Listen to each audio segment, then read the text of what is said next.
Hello there, everyone. Thanks for joining. So we're going to spend a few minutes just walking through how to generate some data that might be useful for any data exercise that might be doing. Could be a demo. It could be just kind of having fun with data. So when we all just kind of want some happy data to play with, as you can see here, I have two dimensions here. One looks like a region.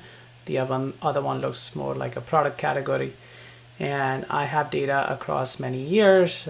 Overall, all categories seem to be trending up. So you might have seen some data generators, very easy to kind of create some data. The hard part is always trying to find some signal in this data.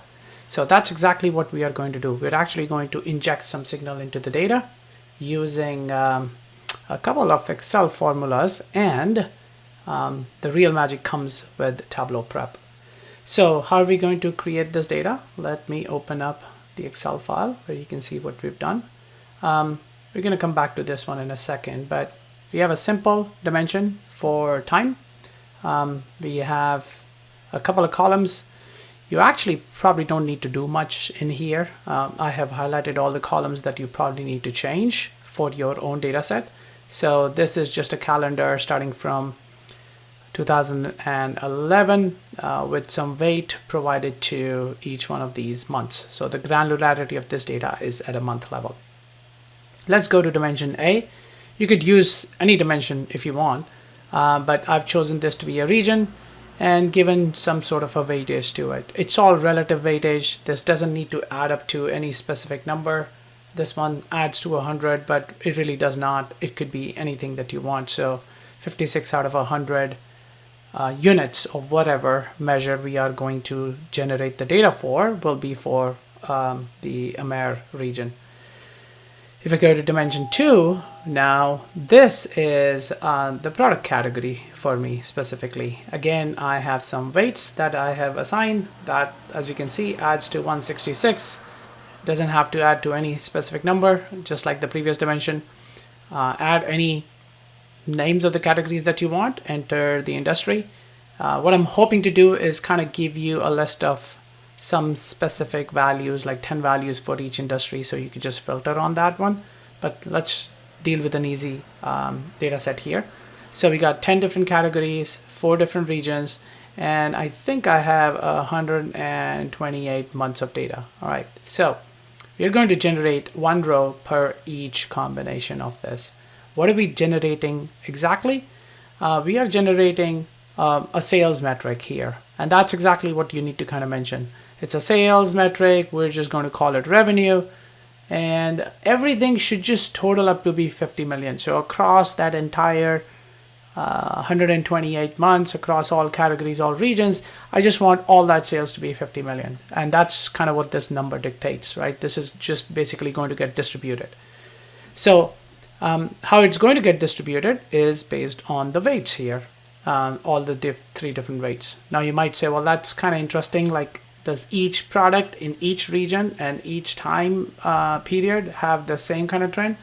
Not exactly, but this one, that's exactly what we're creating as the base data set. And then you can add some noise and signals to that data set if you want. So you will do just a little bit more work in here. I've added 10 different points, data points, that will add some noise or signal. So what am I going to do here? I choose any month that I want. Don't worry about the blue columns in here. I choose one of the 4 regions available. By the way, if you added a 5th region, that will just appear here with a couple of Excel tricks here. And then I will choose a particular food name. These codes are helpful for me later, so just leave those as is. And then I'm going to change the weight. So based on the other weight, I'm actually going to, for this particular row, so for the period of March 2011 in LATAM, the travel category, whatever was going to be the normal weight, I'm just multiplying that by 0.46, so it stands out. Want you to kind of be careful with this number. I wouldn't put like 10 in here, so let's just say anywhere from 0 to 2 might be a good way to create some signal. And that's all you have to do. So just enter some data in here in your dim A and dim B. Just add some signal. Currently I have 10 rows. You could just copy the row and then basically do the same thing, right? So if I copy this, paste, and I want to add a 11th signal or 11th data point in here, let's do that real quick. There you go. And I'm going to do that for a different region, for a different category. And there you have it. Some region.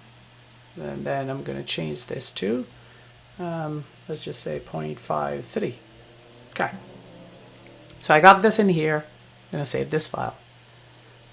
That's basically it.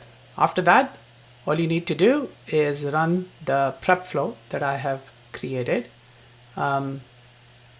If this doesn't find the file where you might have saved the file, all you need to do is hit edit, choose where the file is, and then all the other references should automatically update. So that should not be a problem. And that's it. We are just going to run this data flow. As you can see, I don't know if you caught it, it said 5120 rows generated. And that's a simple multiplication of 128 times 4 times 10. That should be 5120. And then I have this workbook created where this was the raw data. So if I just refresh that, I should still get 5120. So it still looks, well, I don't think it refreshed. So it still looks pretty similar. And then the pieces where we changed the data to be away from their normal trend as compared to other categories or regions or whatever dimensions you want to choose, they will stand out in here, right? So let's just look at one of these in here. So baby, a mare, August 2017. Let's just quickly check if we added a signal for it. So for baby, a mare, August 2017, we did, and we basically did about half of what it was supposed to be, so 0.54, and that looks right. So it's about half of the number without the signal in there. So it's as easy as that. Hopefully you can make use of the data generator for your own purposes, and if you have any questions, feel free to contact me. All right, thanks for watching. Bye.